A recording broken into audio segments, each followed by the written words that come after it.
Profe, Sí, te escucho también. el material bibliográfico que va a entrar en el recuperatorio sería el mismo que entró en el parcial, ¿cierto?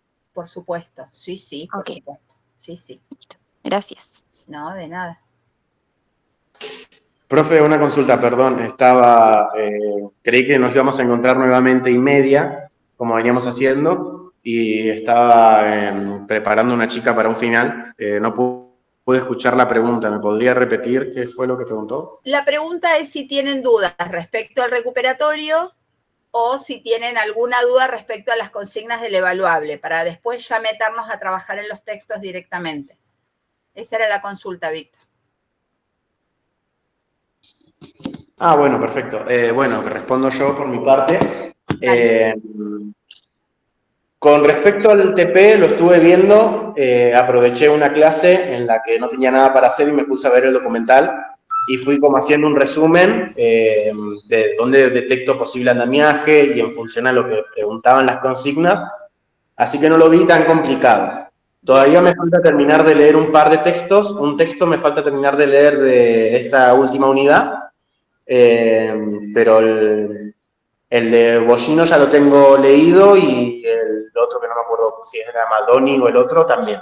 Bien. Eh, Dudas por ahora no. Posiblemente sí vaya a intentar asistir a alguna clase de consulta una vez ya me centre en el desarrollo, pero el documental ese ya habíamos visto una parte en pedagogía en el primer Bien. cuatrimestre y es como que me sirvió como para refrescar y divertir un poquito ese análisis que ya habíamos hecho en función a estos conceptos.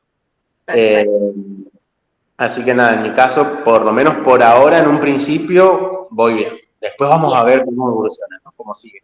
Bueno, tengan en cuenta que todos los textos del módulo los pueden leer, pero tengan en cuenta que los que tienen que recuperar para el evaluable son el texto de Vaquero, ¿sí? Que habla sobre el abordaje, el abordaje psicoeducativo de la educabilidad, el texto de Slemenson de Subjetividad y Escuela, el capítulo 1, y el texto de Madoni, El estigma del fracaso escolar. Esos tres textos son como obligatorios para trabajar el evaluable.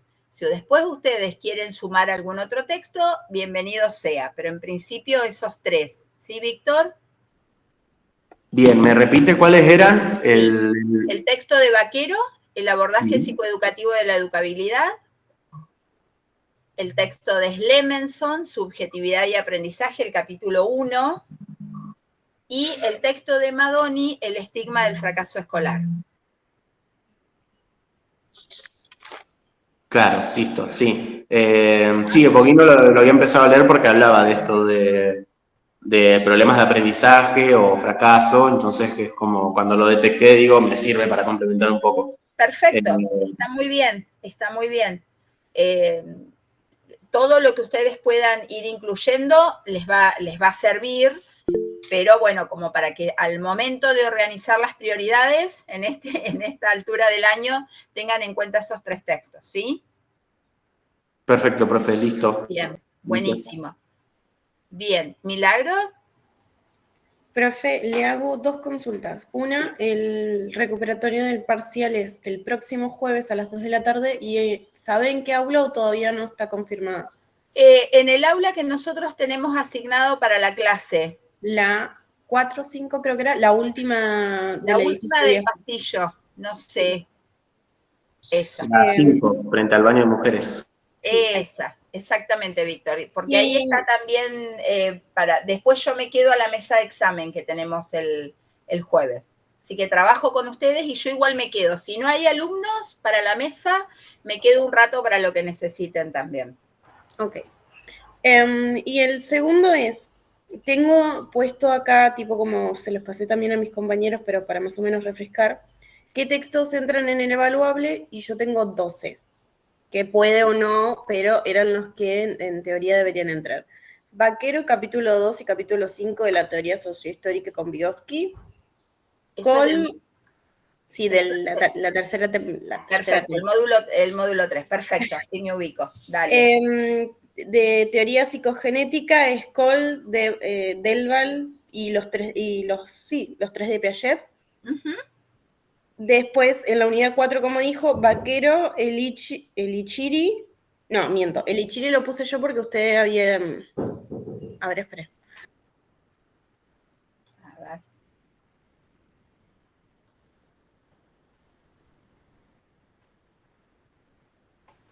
ver. Vaquero, Madoni y Slemenson. Sí. Y yo había puesto Elichiri porque usted en la clase pasada también lo había recomendado como. Sí. Como material de encuadre para lo escolar. Exacto. ¿Sí? Pero retoman los otros textos que ustedes tienen, retoman de alguna manera lo que plantea el Ichiri. ¿Sí? Por eso, si no llegan a leerlo, pueden resolver igual el evaluable. Lo que nosotros hicimos con Matías fue, en base a estos 3 textos, que era lo que nosotros les proponíamos la lectura obligatoria, elaborar las consignas. Por lo tanto, las consignas que están planteadas se pueden resolver desde esos textos, ¿sí? Cualquier otro que ustedes lean va a ser complementario y va a venir muy bien, pero no queríamos sobrecargar de lecturas por este acortamiento que nos quedó en el cuatrimestre, por un error de lectura del calendario académico, así que, pero bueno, porque después ahí tienen ustedes otros textos. Yo les había comentado que también podían leer el de Rocha, que es un texto muy introductorio de un libro nuevo de Marcelo Rocha, lo pueden leer, pero no es obligatorio, ¿sí? Así que bueno. Ok, entonces todos esos textos que nombré son los que deberíamos por lo menos tener leídos.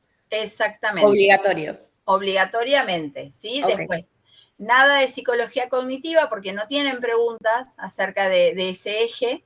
¿sí? No, además psicología cognitiva no lo vimos. Vimos solo psicoanálisis y que eso entraba en el parcial, por lo tanto no entraba en el evaluable. Exactamente, exactamente. Así, de esa manera. Bien, había levantado la mano Caro. Ah, sí, profe, le quería consultar en el punto 2 del TP. Sí. ¿Es necesario describir las escenas que elegimos nosotros bien detalladamente, además de las escenas que ustedes también ya nos dicen, como la del tren o la biblioteca?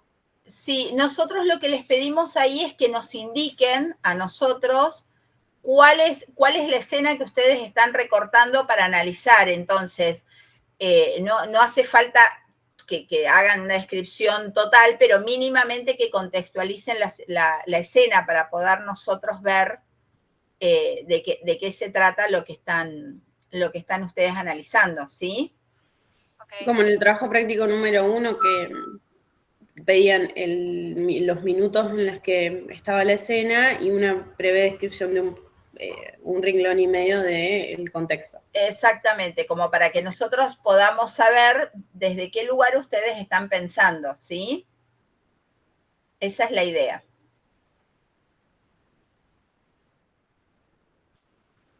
Bien.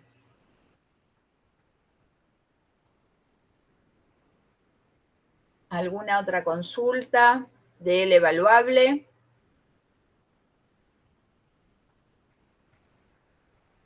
Bueno, por ahí hacemos, si les parece, una presentación de los textos para quienes ya lo leyeron, profundizar, y quienes no lo leyeron, tener algún recorrido previo. Vamos a arrancar con el texto de Vaquero. Este capítulo de Vaquero, que está en un libro que es un texto de Elichiri, que se llama Aprendizaje, Sujetos y Escenarios. Esto es un capítulo que él escribe. Si ustedes lo googlean a Vaquero con las palabras claves de educabilidad, van a aparecer un montón de textos, porque este posicionamiento respecto a la educabilidad es una construcción que hace este autor. Ricardo Vaquero es un autor que está enmarcado en lo que sería la teoría sociohistórica, ¿sí? Para que ustedes más o menos tengan idea desde qué lugar está planteando lo que plantea. Entonces, él inicia hablando acerca de que durante mucho tiempo se ha puesto en duda o hay una sospecha, va a decir él, de las posibilidades de aprender de algunos grupos poblacionales, fundamentalmente aquellos que se considera que no tienen o no tendrían las condiciones para poder estar en la escuela. Sobre esto también, no lo profundizo, pero sobre esto también va a hablar Madoni cuando habla acerca del estigma del fracaso escolar en el capítulo que ustedes tienen. O sea, habla de una escuela secundaria que no existe siempre y que esta escuela secundaria puso en tensión algunas ideas que se venían trabajando desde la escuela primaria.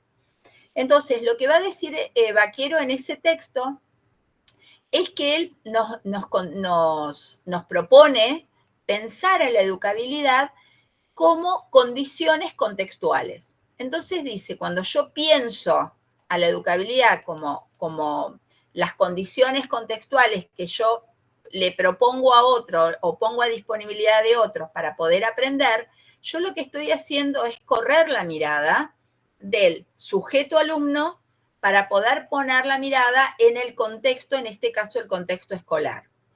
Y en ese sentido, él dice, bueno, ese corrimiento de la mirada hace que tengamos que revisar algunas concepciones. Por ejemplo, la idea de desarrollo como una cuestión evolutiva, ¿sí? Un planteo que yo ya hice en la primera unidad y en las primeras clases. Cuando nosotros pensamos, o va a decir Baquero, cuando nosotros naturalizamos el desarrollo, vamos a pensar que el desarrollo se va a desplegar igual aunque no hagamos nada. Y justamente el planteo que nos hace él es todo lo contrario. Y nosotros ya lo vimos con Piaget, lo vimos con Vygotsky, lo vimos con Chokler, lo vimos con Alicia Fernández, con todos los autores que hemos venido trabajando, que para que el desarrollo se produzca necesita ciertas condiciones que son subjetivas, cognitivas, contextuales, ¿sí? Y cuando nosotros pensamos el desarrollo como un proceso, decimos, estamos hablando de que requiere de tiempo, ¿sí? Variables que hace que no sea tan natural el desarrollo. Y este es el planteo sobre el cual se apoya Baquero para hacer ese corrimiento de mirada hacia el contexto, ¿sí? Por otro lado, dice, bueno, si nosotros cambiamos la mirada de los sujetos a los contextos, esto nos va a obligar de alguna manera a empezar a mirar con mayor atención cuáles son los elementos, los fenómenos que se dan, en este caso, en el contexto escuela, que muchas veces se transforman en obstaculizadores de que se pueda producir una experiencia de aprendizaje que transforme a los sujetos. Entonces, ¿qué dos cosas está desnaturalizando Baquero? Una, el desarrollo. Otra, que la escuela, todo lo que provee la escuela es lo adecuado, lo necesario para aprender. Y al momento de desnaturalizar en esto, empezamos a poner la centralidad de la mirada en una multiplicidad de elementos que están rodeando todo el tiempo a todo lo que pasa dentro de la escuela. Entonces nosotros cuando trabajamos el otro día en el teórico, recuperábamos a Terigi donde ella habla de ciertas condiciones que propone la escuela que tiene que ver con el cronosistema, con la descontextualización de los contenidos. Entonces cuando Baquero dice tenemos que pensar condiciones de educabilidad, el ojo, su mirada está puesto en esas condiciones. ¿Me van siguiendo con esta idea? Sí, profe. Sí, avanzo. Ustedes Yo por lo menos sí. Bien, cualquier cosa ustedes me preguntan, ¿sí? Entonces va a decir, cuando yo pienso la educabilidad, y esa educabilidad para poder promover aprendizajes, yo también tengo que pensar en las condiciones de enseñanza.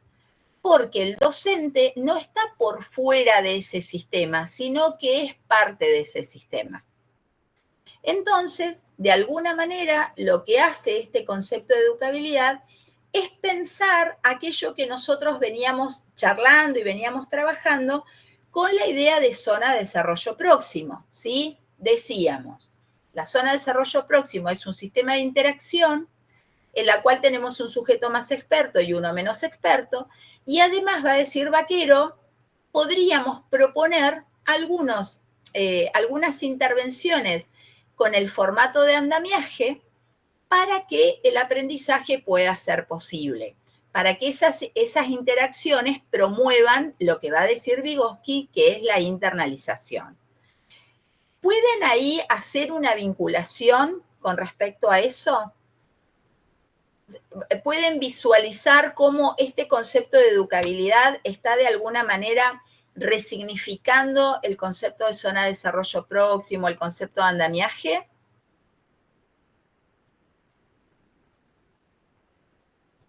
Cuéntenme si voy siendo clara con eso.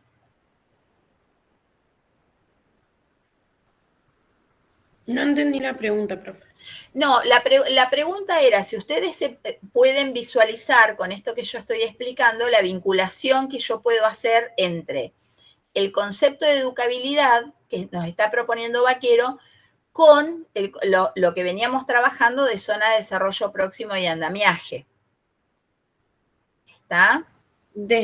Puede ser que esté errado o no, pero sí se puede vincular porque si hablamos sobre que esta educabilidad necesita sí o sí de un otro, en este caso sería la escuela, como dice ahí, en Vaquero necesitamos de un otro que sabe, sí se puede relacionar, principalmente cuando en un momento al principio de Vaquero dice que... a ver, ya le digo porque le puedo decir ¿cómo se llama?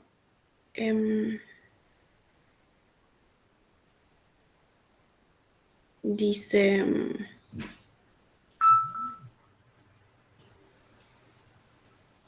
a ver, las condiciones de educabilidad entendida como aprendizajes, hábitos, actitudes, condiciones de la vida familiar, etcétera, que como suerte de condición necesitaría requerida de los sujetos para poder educarlos. Bien, Entonces, esa mirada, Milagros, es la mirada clásica de la educabilidad. Es sí. cuando vos estás pensando en el sujeto, en sus condiciones familiares, en sus condiciones contextuales. Estaba hablando sin... Ahí está poniendo el foco en el sujeto y no en la educación, o sea, en el ámbito escolar, si se le puede decir, el contexto escolar que usted está hablando. Exactamente. Eso Entonces, es lo que él está cuestionando. Sí, perdón que te corté. Por eso, no, por eso decía al principio, entonces, como yo lo relaciono, es decir, bueno, necesitamos, este concepto sobre educación que usted decía, donde en vez de ponerle el foco en el sujeto alumno, se le pone el foco en la escuela como tal o en la educabilidad, es donde aparece este andamiaje, donde necesitamos sí o sí un otro que sabe, un otro que nos enseñe y un otro que es responsable, si mal no me acuerdo, que se responsabiliza, dice Vaquero, de este saber. Exacto. Exactamente, tiene que ver con eso. Y tiene que ver con lo que yo trabajaba el otro día, ¿se acuerdan con el concepto de riesgo educativo? Que decíamos, tiene que ver con esto de poder anticiparnos a los obstáculos, poder ver qué variables pueden poner en riesgo que un niño, una niña, un adolescente se pueda sostener en el sistema educativo. ¿Ah? ¿Estamos hasta ahí? Sí, profe, y bueno, justo como yo había leído el de Bollino, ese Bien. cuestionamiento que está haciendo Vaquero es también lo que plantea Bollino ahí, tomando lo de la complejidad de Morín, diciendo que por lo general todos estos problemas, entre comillas, se lo ven desde una mirada simplista en vez del paradigma de la complejidad y bueno, todo lo que se implica, ¿no? Por eso me sirve leer Bollino. Perfecto. Lo ideal sería que pudieran leer todo, pero bueno, estamos muy complicados en tiempo, ¿sí? Pero bueno, todos los textos que ustedes tengan, aunque no los lean ahora, que los lean en algún otro momento, todos los textos que están en ese módulo tienden a pensar desde el paradigma de la complejidad, ¿sí? Ese paradigma que nosotros planteamos al inicio y que atravesó de alguna manera toda la materia, cierra ahora con estos textos. Ninguno de los textos que les estamos proponiendo en ese módulo piensa en el sujeto individual, ¿sí? El sujeto como responsable, el sujeto como que solo resuelve. Estamos pensando siempre en espacios interculturales, estamos pensando en la necesidad de ese otro con mayúscula que plantea el psicoanálisis, o esos otros sujetos más expertos que plantea Vygotsky, o esos otros que ofrecen objetos de interacción que propone Piaget, ¿sí? O sea, todos los textos van a ir en esa línea. ¿Queda claro esto? Sí, profe. ¿Sí? Bueno, Sí, profe. vamos entonces al texto de Slemenson, ¿sí? Slemenson y Victoria Rego. Este texto que ustedes tienen es el último libro que saca Slemenson. Slemenson es del campo de la psicopedagogía, es una referente nacional, es una mujer muy grande, y que de alguna manera viene como con este libro a reformular muchas de lo que tiene escrito, investigado en tiempos anteriores. Por lo tanto, cuando ustedes lean este texto, en varias ocasiones, quienes hemos leído otros textos nos damos cuenta que está haciendo pie en esas producciones anteriores y está haciendo alguna reformulación. Este capítulo que ustedes tienen, ¿sí?, habla específicamente de la relación entre aprendizaje y subjetividad. Por lo tanto, va a estar apoyado en el psicoanálisis. Y lo que ella dice al principio, dicen las autoras, dicen que el aprendizaje es un trabajo psíquico y que ese trabajo psíquico implica poder ir incorporando. Y esa incorporación, dice, no es directa, sino cargando de sentido y de alguna manera pudiendo construir ciertas representaciones de todos los objetos sociales que rodean al sujeto en la escuela, ¿sí?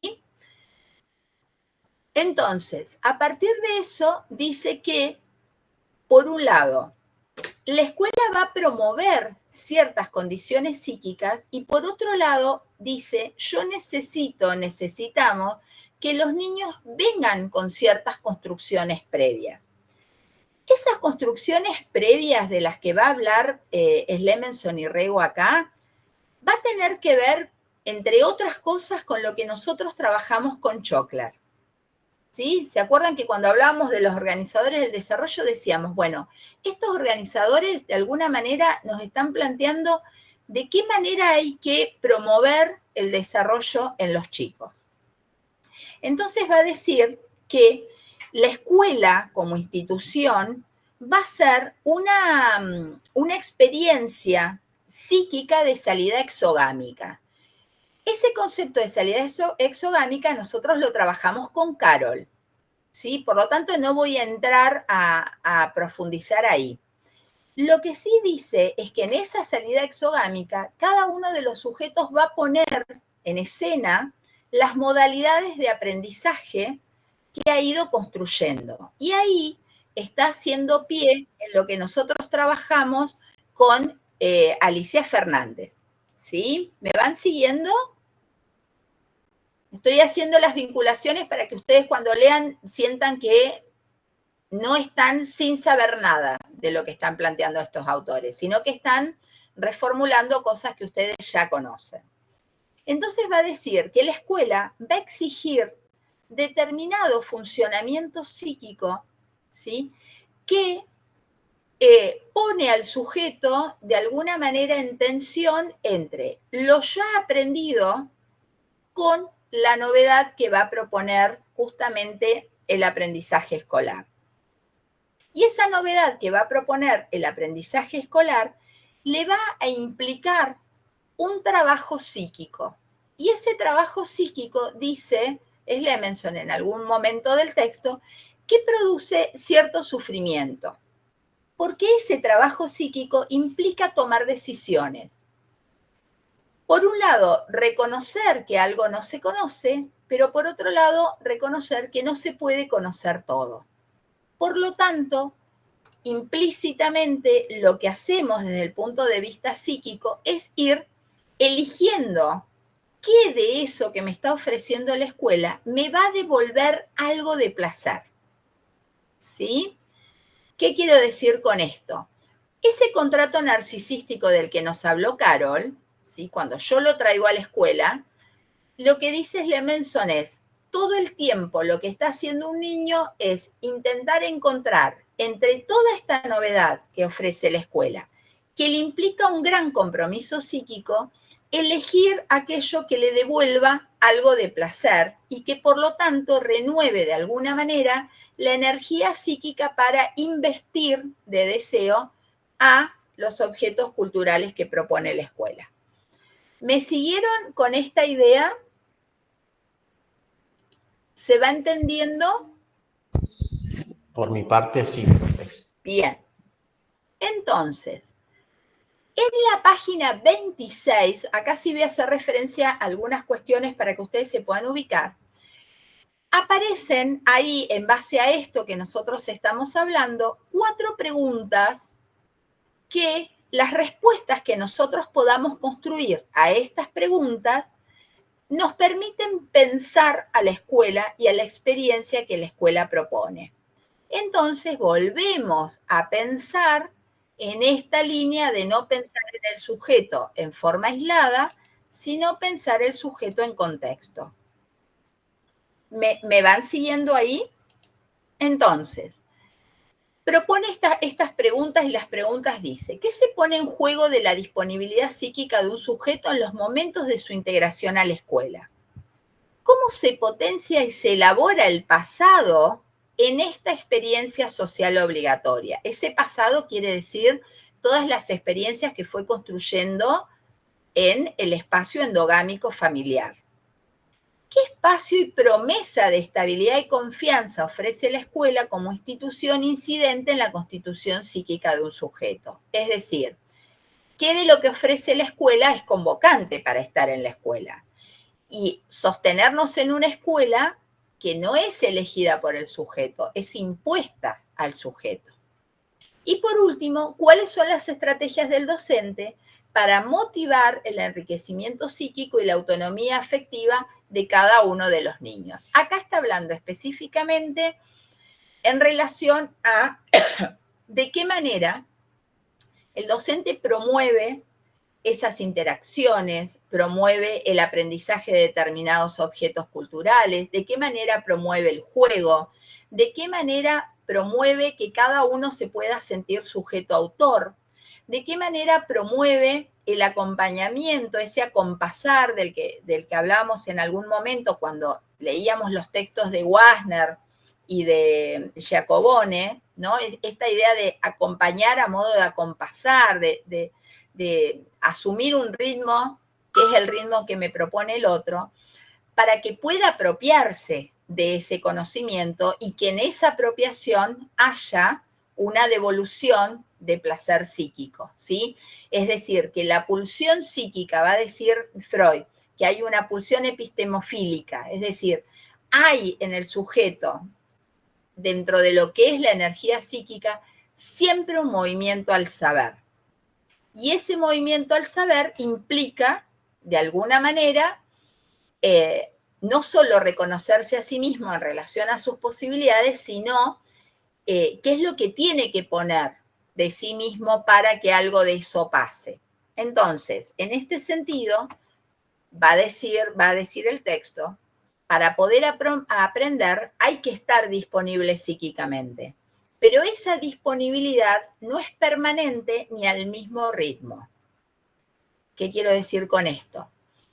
Cuanto más pequeño sea un niño, su disponibilidad psíquica va a estar convocada por diversidad de sucesos, de objetos, que de alguna manera puede distraer a lo que la escuela está ofreciendo.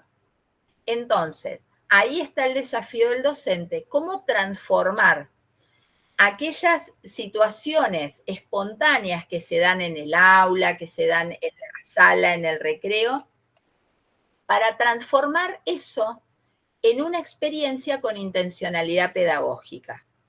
¿Me pudieron seguir con esta idea? A ver. Sí, profe, sí. Perdón, le quería hacer una consulta. En una de las preguntas esas, ¿puede ser que se haya referido a lo que vimos en psicogenética, el hecho de historizarse y del yo? Es que la historización y el yo no lo vieron con la teoría psicogenética. No. Ah, Sé que lo vi. ¿lo vieron en el texto de Carol?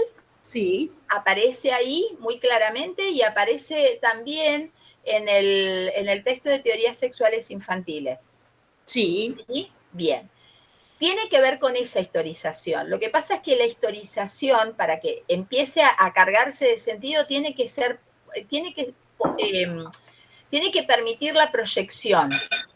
Si la historización encierra, ¿sí?, esa historización no le permite a ese niño, poder poner en juego su disponibilidad psíquica para otra cosa diferente. Por eso la salida exogámica es lo que hace ese quiebre entre esa historización familiar y esa nueva historia que se va a ir construyendo en ese proyecto psíquico. ¿Me seguís, Milagros, ahí? Sí, sí le sigo. Pasa que como había dicho, no sé si era en la tercera pregunta, Sí.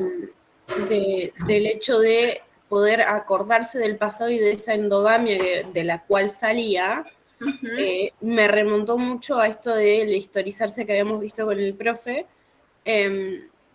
y de cómo está la transición de la exogamia a la endogamia.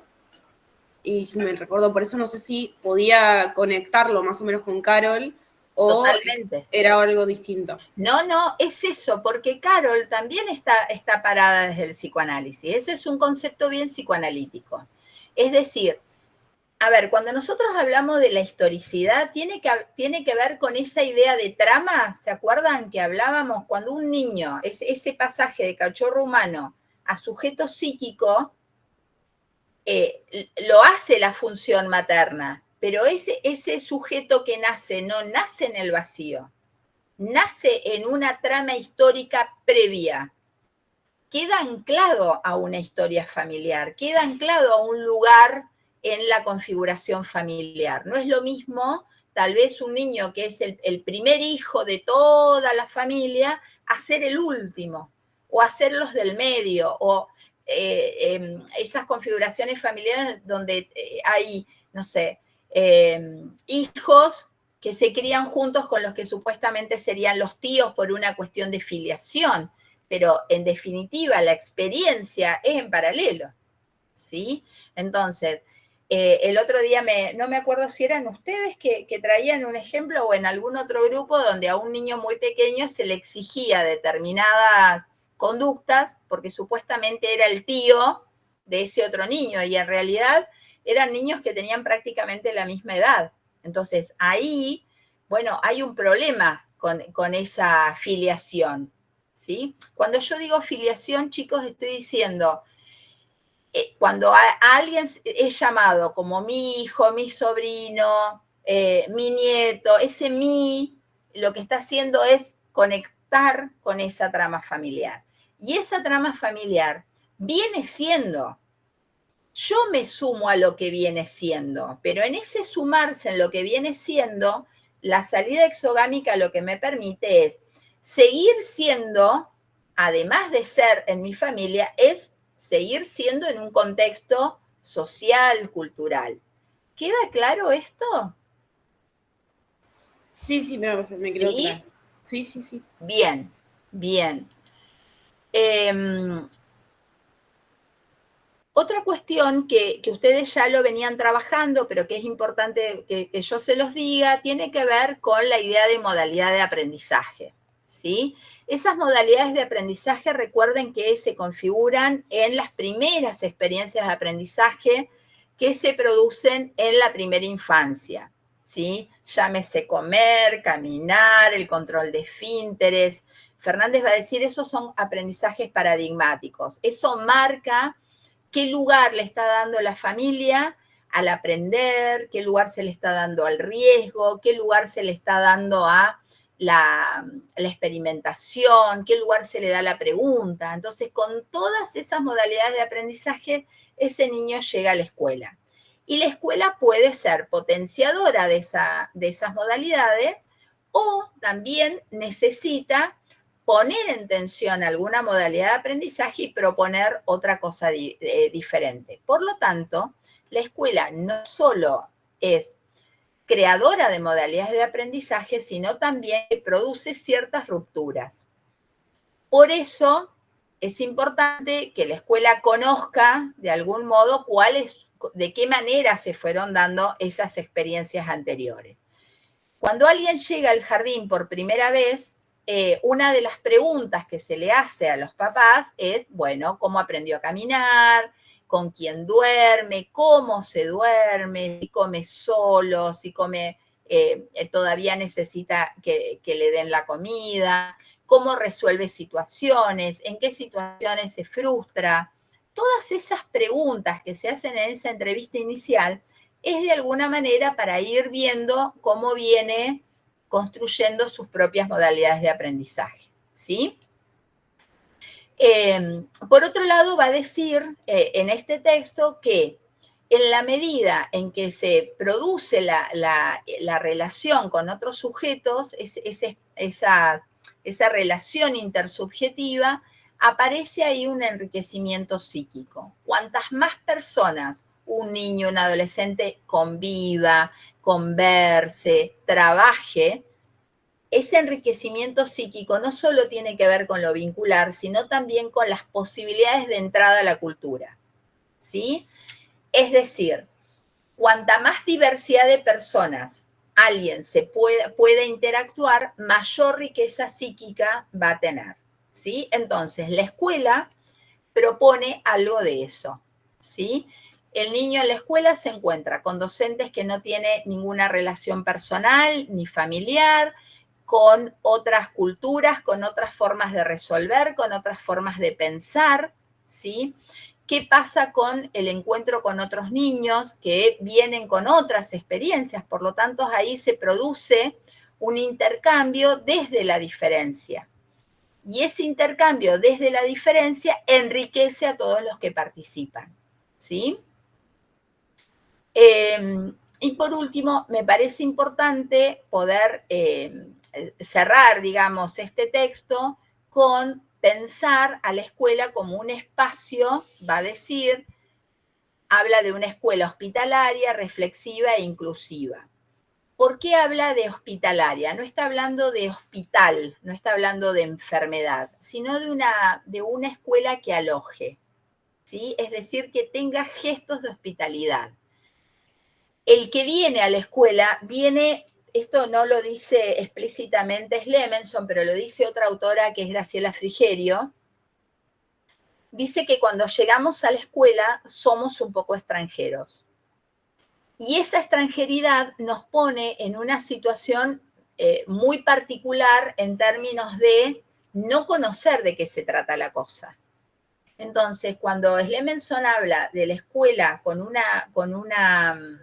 posicionamiento hospitalario, lo que está diciendo es una escuela que es capaz de tener gestos de hospitalidad que haga que algo de esa extranjeridad empiece a transformarse para que sea parte de ese lugar. Y en este sentido habla de esta escuela que está proponiendo que sea reflexiva, es decir, que pueda mirar, vuelve a retomar el paradigma de la complejidad, vuelve a hablar de este efecto de trabajo que la escuela tiene que hacer de mirarse a sí misma y poder pensarse a sí misma para ver qué es lo que está ofreciendo, qué otras cosas puede ofrecer, de qué manera puede modificar lo que viene ofreciendo y correrse del lugar de decir, bueno, siempre se hizo así, lo seguimos haciendo así. Y eso también tiene que ver con el concepto de educabilidad de la que nos estaba hablando Vaquero en el texto anterior.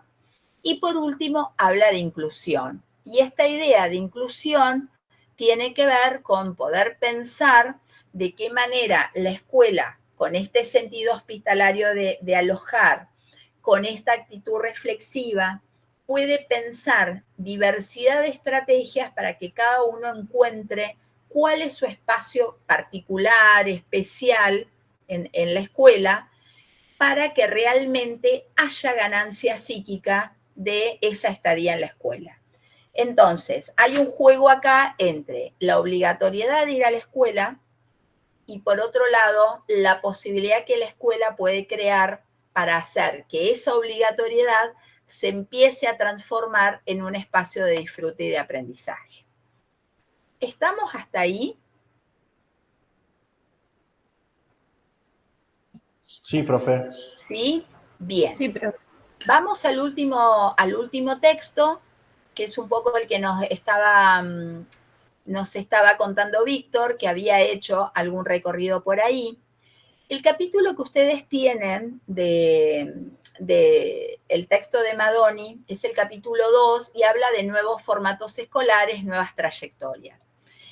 Este texto, nosotros elegimos, el libro es hermoso, o sea que si a alguien le interesa esta temática, es un libro realmente muy interesante de leer. Es del campo de la psicología educacional, ¿sí? Y Madoni ahí lo que hace es contarnos diferentes experiencias escolares en las cuales han puesto en tensión esos formatos duros de la escuela, esas variables de las que yo les hablé, que planteaba Terigi, el cronosistema, la deshistorización, la simultaneidad. Acá Madoni nos trae algunas experiencias de algunas escuelas que se han animado a proponer otra cosa a los sujetos que transitan esa escuela. Entonces, este texto de Madoni se cruza, por eso los elegimos, se cruza rápidamente tanto con Slemenson como con Vaquero, porque estos formatos escolares diferentes son respuestas de un posicionamiento desde la educabilidad.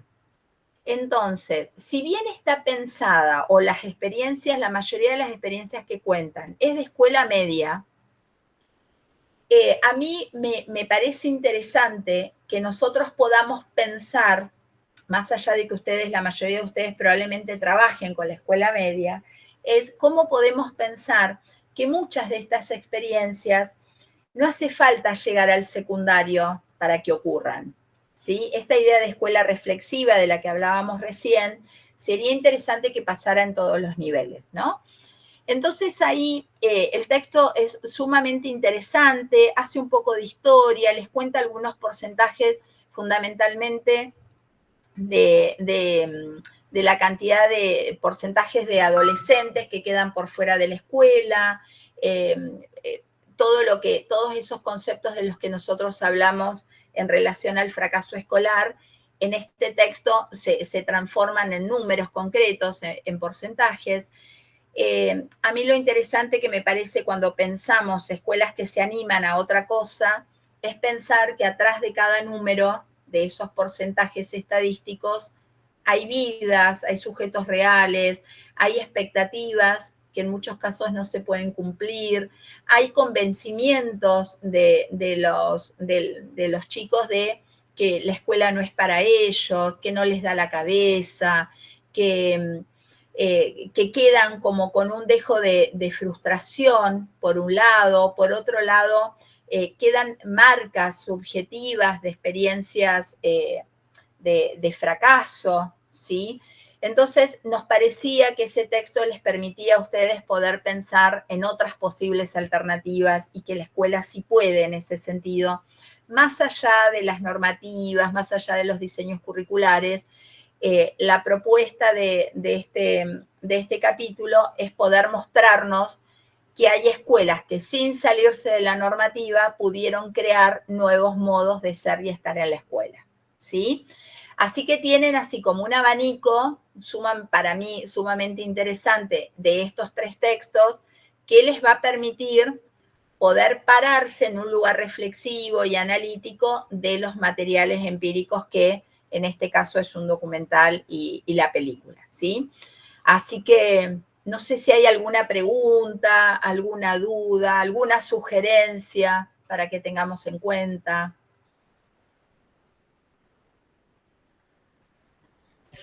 Quizás para tener en cuenta algo que no involucre tener que andar leyendo subtítulos para entender lo que dicen, porque, qué sé yo, por ahí es como que te ciñe, te centra mucho en ir poniendo pausa cada rato. En cambio, por ahí si es en el mismo idioma o doblado, uno puede Está bien, me Claro. estás hablando, yo pensé subtítulos de los textos, Víctor, perdón.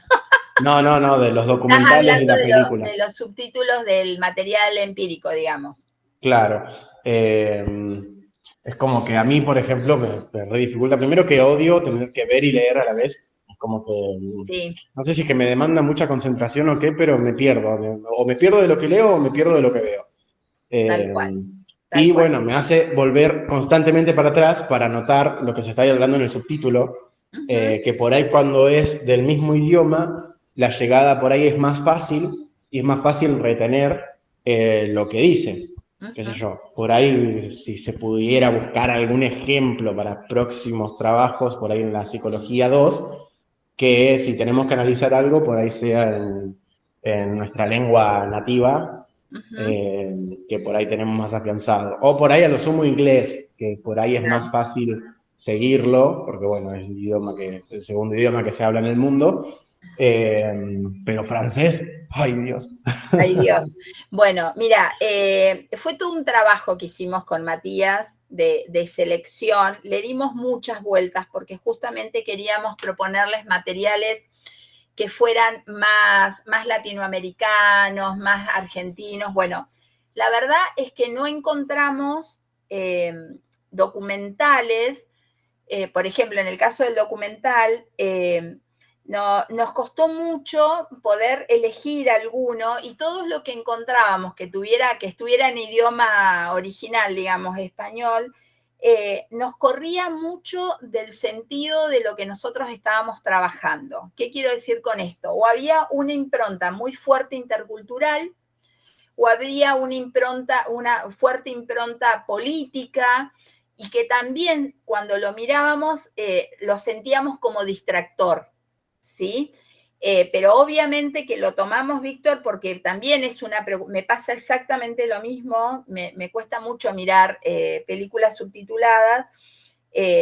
Además, quienes saben los idiomas dicen que los subtítulos, la verdad, se alejan bastante de la realidad de los diálogos. Pero bueno, eso fue lo que nos pasó, ¿sí? Así que nada, lo tomo y lo compartimos, Víctor, totalmente.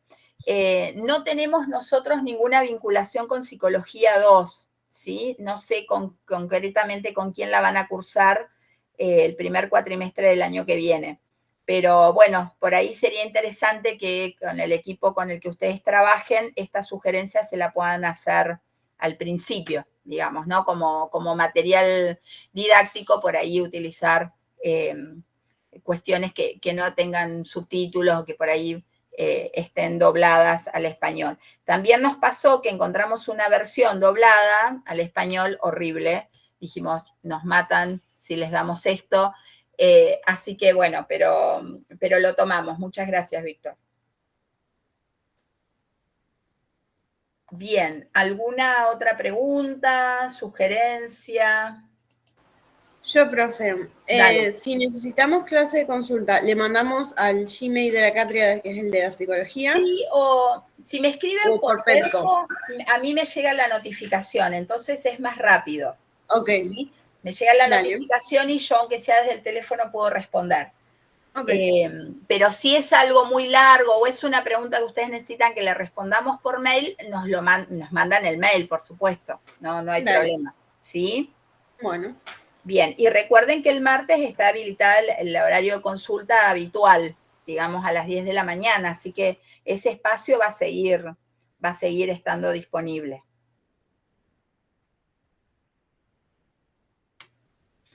Bueno, creo que hoy es la última vez que estamos todos juntos, así que yo quería agradecerles por todo el recorrido.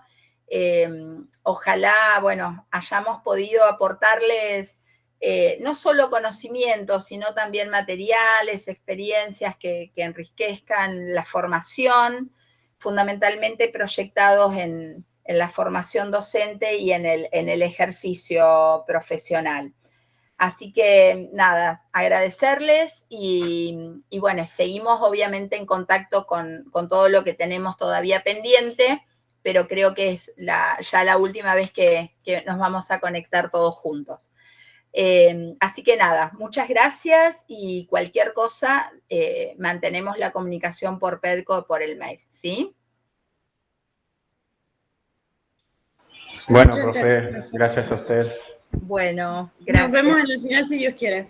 Pero por supuesto, los espero. Bueno, estamos en contacto, gente, entonces. Cuídense mucho.